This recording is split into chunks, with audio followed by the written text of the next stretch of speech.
नमस्कार, अपना प्रदेश उत्तर प्रदेश उत्तराखंड देख रहे हैं आप। मैं हूं आपके साथ पूजा मोहन पांडे। बुलेटिन की शुरुआत करते हुए सबसे पहले बड़ी और अहम जानकारी से आपको रूबरू कराएंगे। लखनऊ से बड़ी खबर सामने आ रही है, जहां पर आरएलडी कल सदस्यता अभियान के प्रभारियों की बैठक करने वाली है। इस बैठक का नेतृत्व प्रदेश अध्यक्ष रामाशीष राय करेंगे। आरएलडी कार्यालय पर कल 11 बजे ये बैठक आयोजित होगी। तो बड़ी और अहम जानकारी आपको दे रहे हैं, आरएलडी के कार्यालय पर कल 11 बजे आयोजित होगी बैठक की अध्यक्षता कोई और नहीं बल्कि रामाशीष राय करेंगे।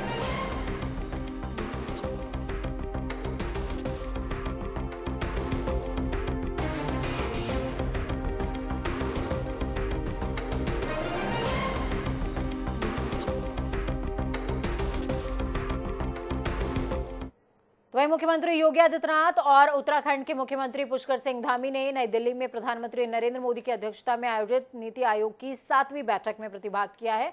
इस दौरान धामी ने कहा कि प्रधानमंत्री जी की अपेक्षा के अनुसार 21वीं शताब्दी के तीसरे दशक को उत्तराखंड का दशक बनाने के लिए राज्य सरकार ने आदर्श उत्तराखंड 2025 को अपना मंत्र बनाकर तेज गति से काम शुरू कर दिया है। आजादी के अमृतकाल के लिए आगामी 25 वर्ष की योजना बनाना भी प्रदेश की प्राथमिकता है। बैठक में उपाध्यक्ष, नीति आयोग, केंद्र सरकार के मंत्री और राज्यों के मुख्यमंत्री, उपराज्यपाल और शासी परिषद के अन्य सदस्य भी मौजूद रहे।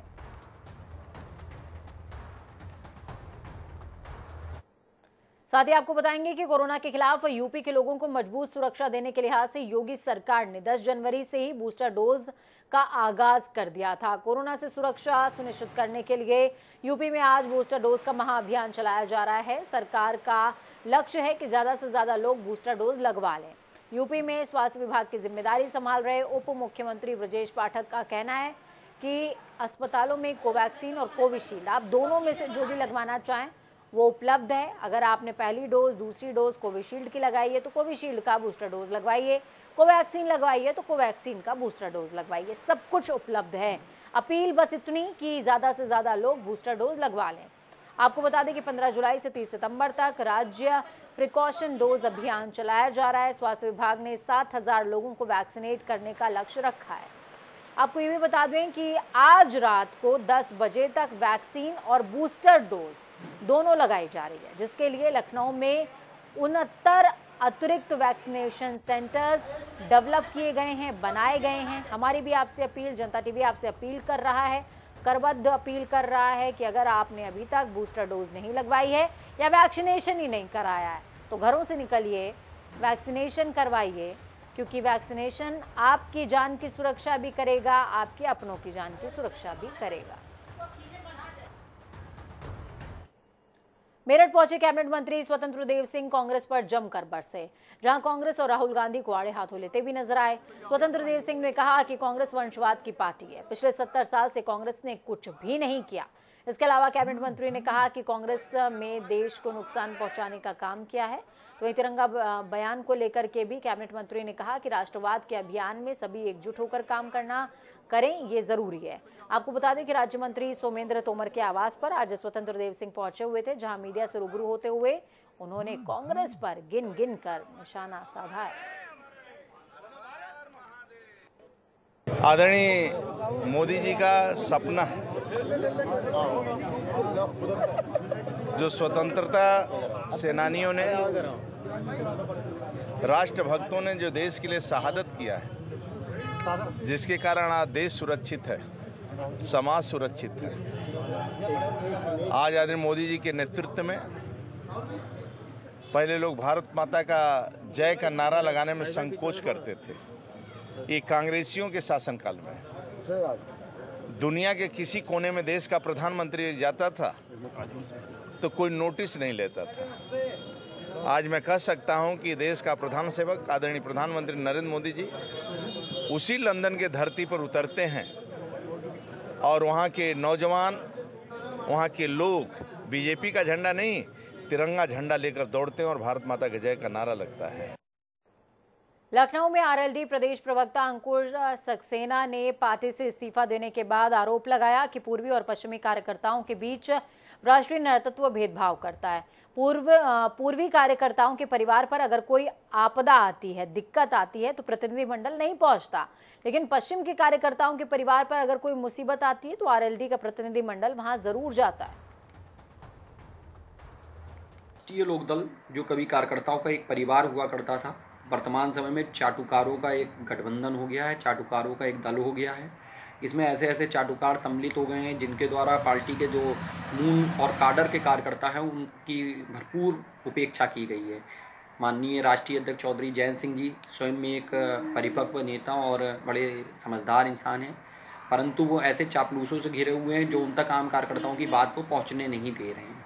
कार्यकर्ता इसके अलावा राष्ट्रीय लोकदल में एक जो सबसे बड़ी कमी है, जिसके विषय में हमेशा सबके द्वारा कहा गया है कि राष्ट्रीय लोकदल वन मैन शो हो गई है। राष्ट्रीय लोकदल में पश्चिम और पूरब के कार्यकर्ताओं की उपेक्षा, ये बहुत बड़ा सब्जेक्ट है। रीज़न ये है कि जैसे ही पश्चिम का कोई कार्यकर्ता होता है तो पूरब के लोगों की और मध्य और अवध के क्षेत्र के जो पदाधिकारी हैं उनकी उपेक्षा की जाती है। मुख्तार अंसारी के बेटे अब्बास अंसारी की धरपकड़ के लिए लगातार छापेमार कार्रवाई की जा रही है। अब्बास अंसारी की तलाश में जुटी महानगर पुलिस दारुल शफा पहुंची और दारुल शफा विधायक आवास 107 पर दबिश दी। आपको बता दें कि अब्बास अंसारी के खिलाफ नॉन बेलेबल वारंट जारी हुआ है और जब से ये वारंट जारी हुआ है तब से ही अब्बास फरार चल रहे हैं। आपको ये बता दें कि इस समय पुलिस अब्बास के सरकारी आवास के साथ ही लखनऊ, गाजीपुर, मऊ, नोएडा, नई दिल्ली स्थित आवास पर दबिश देने में जुटे हुए हैं।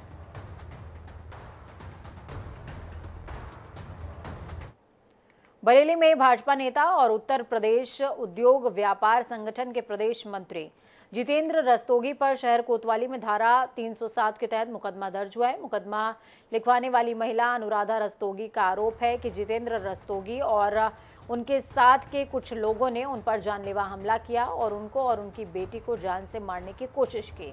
इसके आधार पर पुलिस ने धारा 307 में मुकदमा दर्ज किया है। आरोप लगाया कि बारिश से घर में पानी भर जाने के कारण वो अपने घर के बाहर सफाई का काम कर रही थी। इस बीच पड़ोस में रहने वाले जितेंद्र रस्तोगी के साथ 4-5 अन्य पुरुष और महिलाएं गाली गलौज करने लगे, काम रुकवा दिया। जब उनसे काम रुकवाने का कारण पूछा गया तो वो लोग मारपीट पर उतारू हो गए और बुरी तरीके से मारा भी है। जानकारी है उसके मुताबिक एक कोतवाली में मुकदमा लिखा गया है जिसमें जितेंद्र रस्तोगी नाम के एक व्यक्ति पर आरोप है, साथ में 4-5 लोगों पर आरोप है। उसमें एक वीडियो है जिस वीडियो में 2 लोग लड़ रहे हैं, लेकिन उसमें जितेंद्र रस्तोगी नहीं है और वो किस पार्टी से सदस्य हैं इसकी जानकारी हमें नहीं है, लेकिन अभी वो पंजीकृत किया गया और विवेचना जारी है। तो वहीं समाजवादी पार्टी के नेता अबू आजमी के औरंगजेब को लेकर दिए गए बयान पर सियासत गर्माती जा रही है। अबू आजमी का कहना है कि औरंगजेब बुरा शासक नहीं था। इसको लेकर के भी सांसद राजकुमार चाहर ने अबू आजमी के इस बयान की निंदा की। अब वहीं रेप के बाद पीड़िता की हत्या के बढ़ रहे मामलों को लेकर राजस्थान के मुख्यमंत्री का एक बयान सामने आया, जिसके बाद से देश की राजनीति में घमासान मचा हुआ है। हर कोई सीएम अशोक गहलोत की इस बयान की निंदा कर रहा है। इस बयान को लेकर के भी भाजपा किसान मोर्चा के राष्ट्रीय अध्यक्ष सांसद राजकुमार चाहर ने राजस्थान के सीएम अशोक गहलोत पर जुबानी हमला बोला और उनके बयान की कड़ी निंदा की है। देखिए, कांग्रेस पार्टी की जो मानसिकता बन गई है वो कड़े कानूनों से घबराने लग गए हैं, क्योंकि कांग्रेस पार्टी पहले भी अपने पापों को धोती रही है और आज भी अपने पापों को धो रही है। मैं उनके इस बयान की कड़े शब्दों में निंदा करता हूं। कानून कानून होता है और कानून सख्त ही होने चाहिए। इस तरह की भाषा का प्रयोग करने का उनको अधिकार नहीं है। राजस्थान के मुख्यमंत्री जानते हैं कि संवैधानिक व्यवस्था क्या है। कानून सख्त ही बनाए जाते हैं और कानून हमारी बेटियों के हित के लिए ही सख्त बनाए गए। केंद्रीय मंत्री स्मृति ईरानी देहरादून पहुंची हुई थी, जहां उन्होंने रक्षाबंधन कार्यक्रम में शिरकत करी। कैबिनेट मंत्री गणेश जोशी की ओर से आयोजित कार्यक्रम में उन्होंने शिरकत करी। इस दौरान हजारों की तादाद में महिलाएं गणेश जोशी को राखी बांधने पहुंची हुई थी। मंत्री हैं उत्तराखंड सरकार में, आपका मैं हार्दिक स्वागत अभिनंदन करती हूँ। हमारे कलाकारों के आप आए। वक्त यहाँ पर छोटे से ब्रेक का से आप सभी का स्वागत है। ब्रेक पर जाने से पहले आपको एक खबर बताई थी जिसमें स्मृति ईरानी देहरादून पहुंची हुई थी और गणेश जोशी ने कार्यक्रम का आयोजन किया था, उसमें उन्होंने शिरकत की थी। इसी कार्यक्रम के दौरान जब स्मृति ईरानी देहरादून पहुंची तो वहां पर कांग्रेसियों के आक्रोश का सामना भी उन्हें करना पड़ा। आपको बता दें कि केंद्रीय मंत्री देहरादून में गणेश जोशी के रक्षाबंधन कार्यक्रम में शामिल होने पहुंची हुई थी, जहां महिला कांग्रेस के नेताओं ने बीजापुर गेस्ट हाउस के बाहर स्मृति ईरानी को काले झंडे दिखाए। फिलहाल पुलिस ने उन्हें हिरासत में ले लिया है।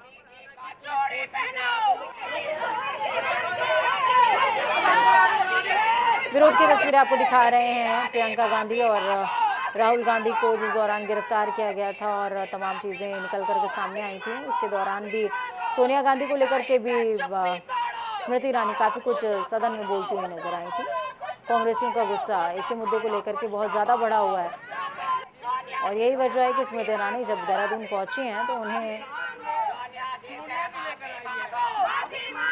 आक्रोश का सामना करना पड़ा है महिला कांग्रेस के कार्यकर्ताओं का, और चूड़ी और काले झंडे दिखाए गए। इस दौरान स्मृति ईरानी को उन्होंने कहा चूड़ी पहनो और काले झंडे भी दिखाए। विरोध का प्रतीक काला रंग होता है। धर्मनगरी हरिद्वार में लगातार हो रही बारिश लोगों के लिए मुसीबत बन रही है। बारिश से रोह नदी में अचानक से जलस्तर बढ़ने से लोगों की चिंता बढ़ गई है। हरिद्वार की रोह नदी इस वक्त अपने रौद्र रूप में है, जिसके चलते रोशनाबाद में भी नदी का विकराल रूप देखने को मिल रहा है। दरअसल नदी के किनारे भूमि का कटाव शुरू हो रहा है। खतरे को देखते हुए पुलिस प्रशासन ने जद में आने वाले मकानों को खाली कराना शुरू कर दिया। टिहरी विस्थापित कॉलोनी के नवोदय नगर के करीबन 1 दर्जन घरों को नदी के जलस्तर बढ़ने पर खतरा हो सकता है। खतरे को देखते हुए लोगों को घर छोड़कर सामान के साथ सड़कों पर रहने के लिए मजबूर होना पड़ रहा है। उत्तरकाशी डुंडा में अचानक भारी बारिश के चलते पहाड़ से आए भारी बोल्डर गिर गए, जिसमें आज वीरपुर डुंडा के मार्केट में पहाड़ से बड़े बड़े पत्थर गिरने से दुकानों को भारी नुकसान पहुंचा है। सुबह सुबह मार्केट खुलने के समय ही अचानक भूस्खलन होने से दुकानों पर बड़े बड़े पत्थर गिरने लगे। आपको बता दें कि हादसे में कोई मानव हानि नहीं हुई है, लेकिन पहाड़ी से आए भारी बोल्डर के कारण 5 से 7 दुकानें बोल्डरों की चपेट में आ गईं। तो वहीं सूचना पर पहुंची पुलिस ने घटनास्थल का जायजा लिया है। हरिद्वार के ज्वालापुर थाना क्षेत्र में बदमाशों का आतंक थमने का नाम नहीं ले रहा है। बेखौफ बदमाश दिन दहाड़े ताबड़तोड़ गोलियां चला रहे हैं। वहीं अब लगातार चल रही गोलियों को लेकर एसएसपी ने सख्ती दिखाते हुए पुलिस को तत्काल आरोपियों के खिलाफ मुकदमा दर्ज कराने के निर्देश दिए हैं। आपको बता दें कि मामले में भाजपा युवा नेता समेत एक वकील के बेटे का नाम भी सामने आ रहा है।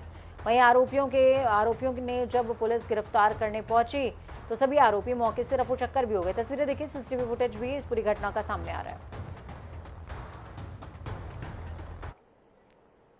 देहरादून रोड पर आईटीबीपी के पास एक रोडवेज बस अनियंत्रित होकर गहरी खाई में जा गिरी। बस में सवार कई लोग घायल हो गए थे। जो बारिश होने के कारण रेस्क्यू ऑपरेशन में आ रही दिक्कतें देखने को मिली हैं।